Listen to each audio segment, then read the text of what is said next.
if you sat around a table and you said, right, what we need to do is we need to find some way of getting young people to see the world the way we want them to see it, so that by the time they become adults, they are completely following the reality we want them to believe in. Someone might say, well, they might not have it but you know the ideal thing?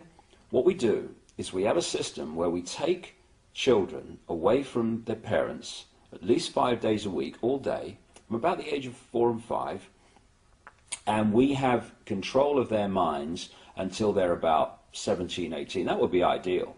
Well, of course, that's what happens. It's called the education system. Yes. And it's indoctrination. And John D. Rockefeller, I think, voiced the beliefs of this ruling elite that wants to try to homogenize our education system when he was quoted as saying, I don't want a nation of thinkers, I want a nation of workers.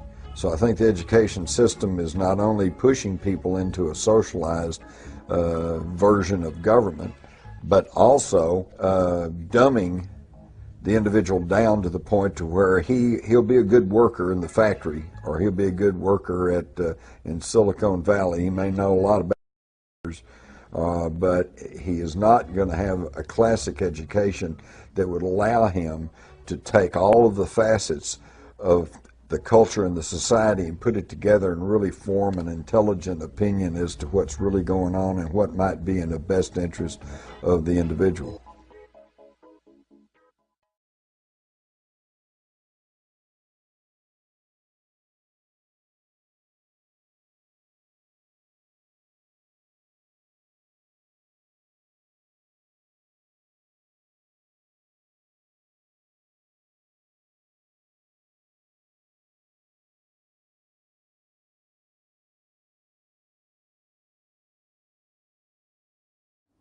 The brain is two halves of the brain.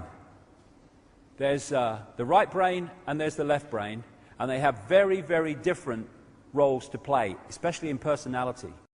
Between them is this bridge called the corpus callosum, which bridges the information, again, information between the two.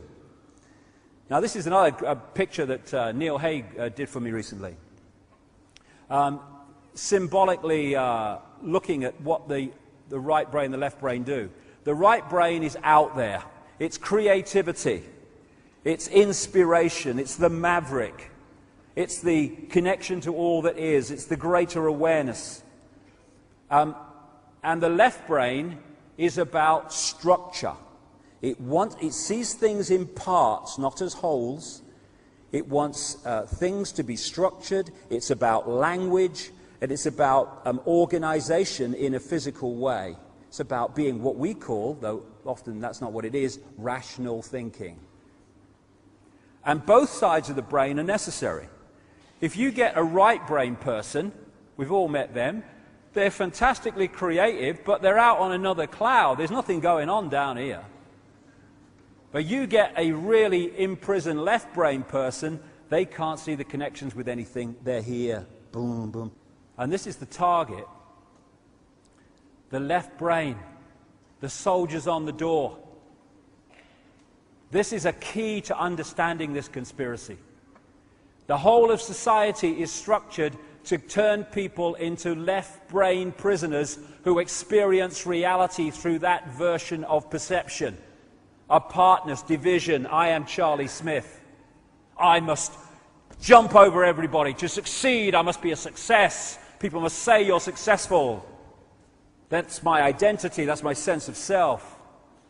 And so what they do, I mean, look at the system.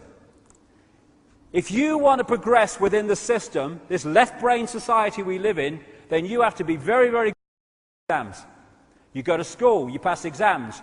And what are you doing in exams? You're taking information given to you, you're putting it in the left brain, you're holding it, you're regurgitating it out on an exam paper by telling the system what it's told you to believe. If you're very good at that, you go to university. If you're really good at that, you go to Oxford University or Cambridge or Yale or somewhere, unless you've got a few quid, in which case you go anyway like George Bush. Anyway, And then you choose your speciality. If you're very, very good at university at passing exams, boom, boom, boom, boom, boom, boom, then you get great degrees, and then you get your speciality, and you go into being a doctor, or being a scientist, and being even a politician, all these people. And therefore, all these people that are in the positions of power within the institutions that control and dictate the reality and direction of society are all, by the time they get there, fully paid up prisoners of the left-sodding brain. That's why scientists can't hit most of the mainstream ones, because they're so in ear. How can they understand concepts of reality in ear? They can't. That's rubbish. I can't see it, taste it, hear it, or feel it, so it can't exist. But it does. No, it can't exist. And I'm a scientist. I'm clever. And so, if you look at society, you'll see more as the months go on. You are looking at a society designed to put the centuries across the entrance to that. We become prisoners, and that prison is the prison of the left brain. That's what it is, essentially.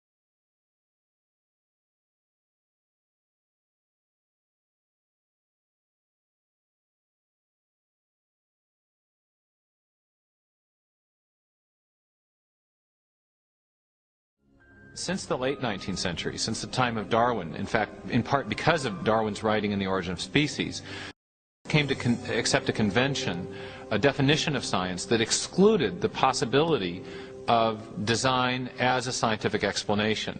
And that convention has a name. It's called methodological naturalism. And it just means that if you're going to be scientific, you must limit yourself to explanations that invoke only natural causes. You can't invoke intelligence as a cause.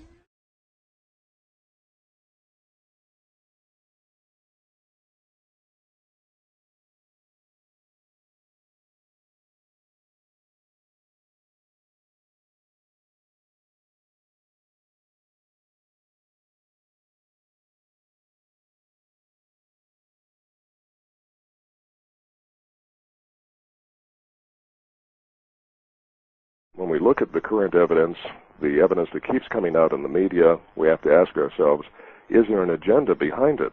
And you have to realize these paleoanthropologists, if they're not making finds, they don't get research grants, they don't get their name in the paper, they don't get to publish. Nowadays in science it's publish or perish, and they have to have something, and when you're desperate, you've got to come up with something.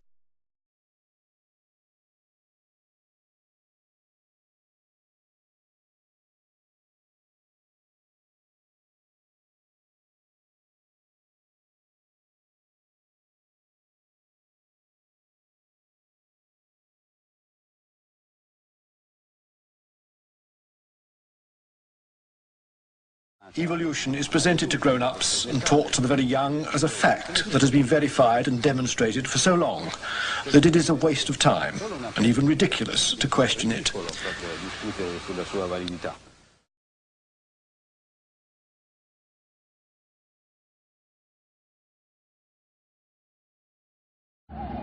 The only defense left to evolutionists against all these scientific facts is just one thing: propaganda. The baseless scenario of the human evolution is imposed on the public by means of imaginary drawings that appear in evolutionist publications. In these drawings, creatures with hairy bodies and simian features are decked out with overtones of human-like motifs. The given impression is that these half-man, half-ape transitional forms did live once. From time to time, drawings present snapshots from the social life of these creatures are made. These misleading drawings are introduced in a particular sequence to engrave the scenario of the human evolution on the subconscious of society.